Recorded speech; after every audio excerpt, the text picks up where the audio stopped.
H.P. Lovecraft, The Shunned House, Chapter 2. Not till my adult years did my uncle set before me the notes and the data which he had collected concerning the Shunned House. Dr. Whipple was the same conservative physician of the old school, and for all his interests in the place was not eager to encourage young thoughts toward the abnormal. His own view, postulating simply a building and location of markedly unsanitary qualities, had nothing to do with any abnormality.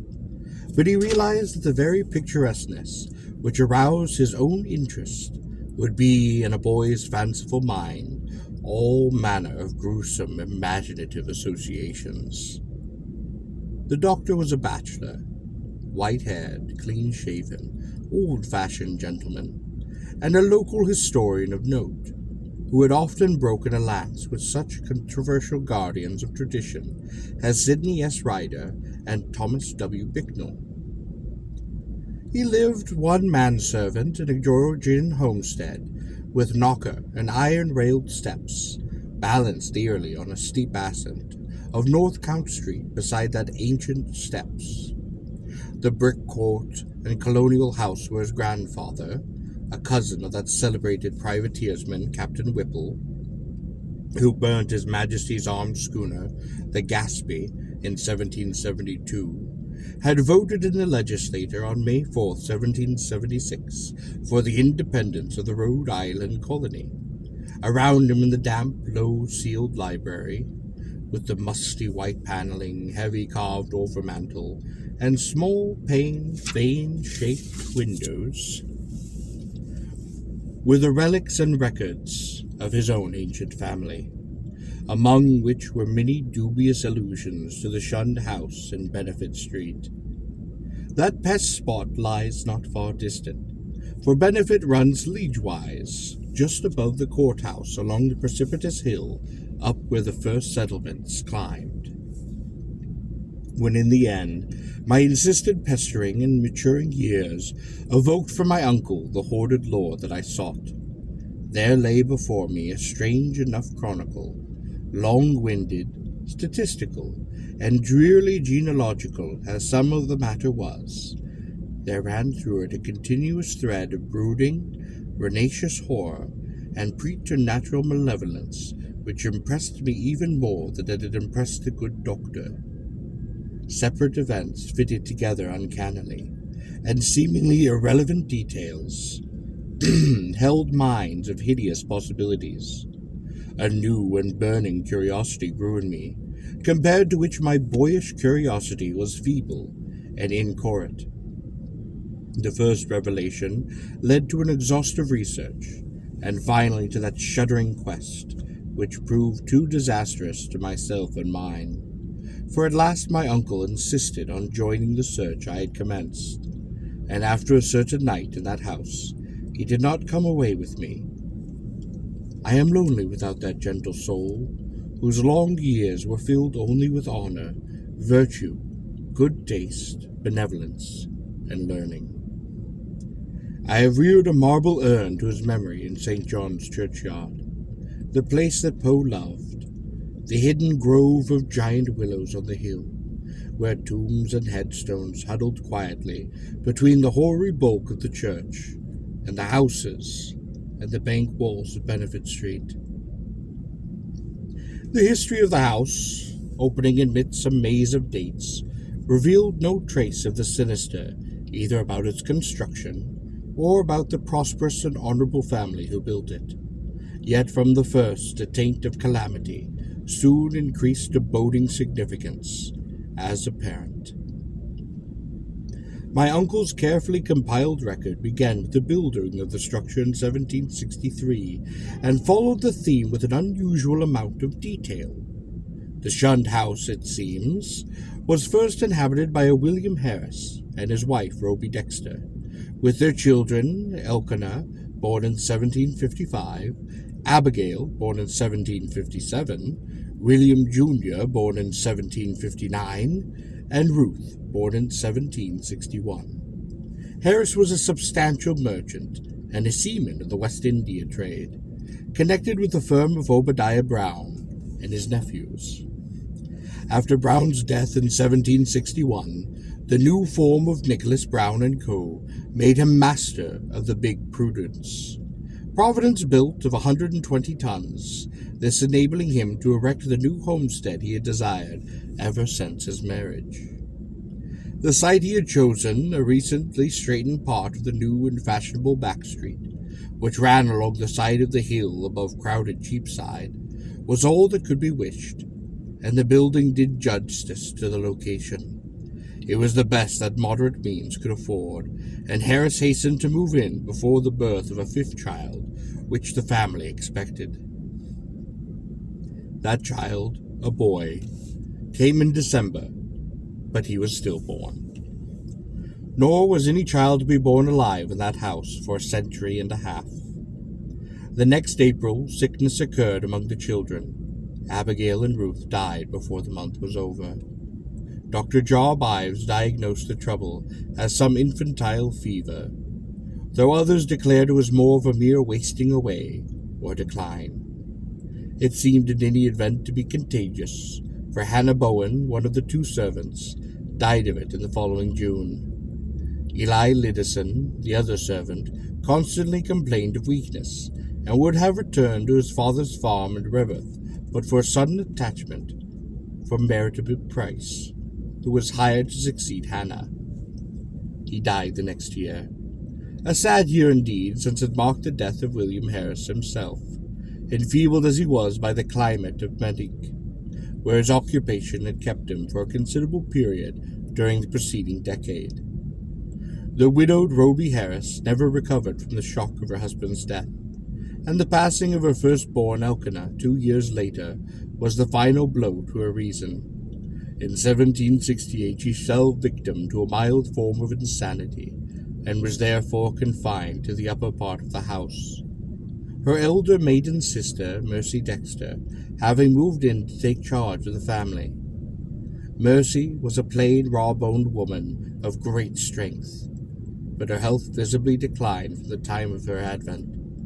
She has a surviving nephew, William, whom from a sturdy infant had become sickly, spindly lad, and this year the servant Matilda died, and the other servant, Preserved Smith, left without a coherent explanation, or at least with only some wild tales, and a complaint that he disliked the smell of the place.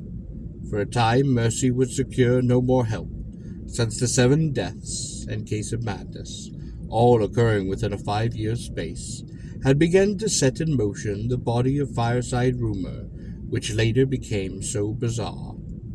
Ultimately, however, she did obtain new servants from out of town. Anne White, a morose woman from the part of North Kingston, now set off as the township of Exeter, and a capable Boston man named Zenas Lowe. It was Anne White who first gave definite shape to the sinister idle talk. Mercy should have known better than to hire anyone from the Neck County, for the remote bit of backwoods was then, as now, a seat of the most uncomfortable of superstitions. As lately as 1892, an Exeter community exhumed a dead body and ceremoniously burnt its heart in order to prevent certain alleged vegetations injurious to the public health and the peace, and one may imagine the point of view of the same section in 1768. Anne's tongue was pertinaciously active, and within a few months Mercy discharged her, filing her place with the faithful and amiable Amazon from Newport, Maria Robbins. Meanwhile, poor Roby Harris, in her madness, gave voice to dreams and imaginings of the most hideous of sort. At times her screams became insupportable, and for long periods she would utter shrieking horrors, which necessitated her son's temporary residence with his cousin, Peleg Harris, in a Presbyterian lane near the new college building. The boy would seem to approve after these visits, and, had Mercy been as wise as she was well-meaning, she would have let him live permanently with Peleg. Just what Miss Harris cried out in her fits of violence, tradition hesitates to say. Or rather, presents such extravagant accounts that they nullify themselves through their sheer absurdity. Certainly it sounds absurd to hear that a woman educated only in the rudiments of French often shouted for hours in a coarse and idiomatic form of the language, or that the same person, alone and guarded, complained wildly of staring things which bit and chewed at her. In 1772, the servant Zenas died, and when Miss Harris heard of it, she laughed with a shocking delight utterly foreign to her. The next year, she herself died, and was laid to rest in the North Burial Ground beside her husband. Upon that outbreak of trouble with Great Britain in 1775, William Harris, despite his scant 16 years and feeble constitution, managed to enlist in the army of observation under General Greene, and from that time on enjoyed a steady rise in health and prestige. In 1780, as a captain in Rhode Island, forces in New Jersey under Colonel Angell, he met and married Phoebe Hartfield of Elizabethtown, whom he brought to Providence upon his honorable discharge in the following year. The young soldier's return was not a thing of unmitigated happiness. The house, it is true, was still in good condition, and the street had been widened and changed in name from Back Street to Benefit Street. But Mercy Dexter's once robust frame had undergone a sad and curious decay, so that she was now a stooped and pathetic figure, with a hollow voice and a disconcerting pallor, qualities shared to a singular degree by the one remaining servant, Maria. In the autumn of 1782, Phoebe Harris gave birth to a stillborn daughter, and on the 15th of the next May, Mercy Dexter took leave of a useful, austere, and virtuous life. William Harris, at last thoroughly convinced of the radically unhealthful nature of his abode, now took steps toward quitting it and closing it forever. Securing temporary quarters for himself and his wife at the newly opened Golden Bull Inn, he arranged for the building of a new and finer house in Westminster Street, in the growing part of the town across the Great Bridge, where in 1785 his son Duty was born, and there the family dwelt till the encroachments of commerce drove them back across the river and over the hill to Angel Street, in the newer East Side resident district, where the late Archer Harris built his sumptuous but hideous French-roofed mansion in 1876. William and Phoebe both succumbed to the yellow fever epidemic in 1797, but Duty was brought up by his cousin Rathbone Harris, Peleg's son. Rathbone was a practical man, and rented the Benefit Street house despite William's wish to keep it vacant. He considered it an obligation to his ward to make the most of all of the boy's properties, nor did he concern himself with the deaths and illness which caused so many changes of tenants, or the steadily growing aversion with which the house was generally regarded. It is likely that he felt only vexation when in 1804 the town council ordered him to fumigate the place with sulphur, tar, and gum camphor on account of the much-discussed deaths of 4 persons, presumably caused by the then diminishing fever epidemic. They said the place had a febrile smell. Duty himself thought little of the house, for he grew up to be a privateerman, and served with distinction upon the Vigilant under Captain Cahoon in the War of 1812.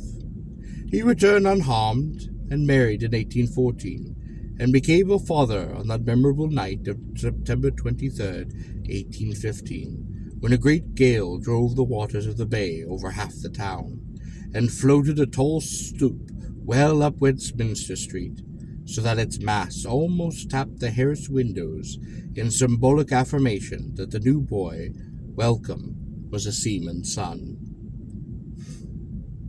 Welcome did not survive his father, but lived to perish gloriously at Fredericksburg in 1862.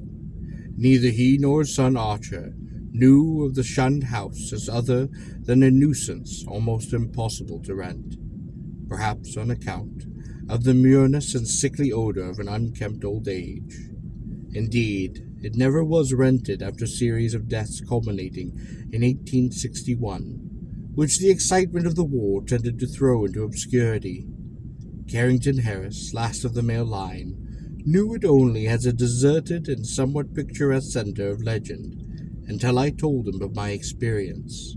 He had meant to tear it down and build an apartment house upon the site, but after my account decided to let it stand, install plumbing, and to rent it, nor has he yet had any difficulty in obtaining tenants, for the horror has gone.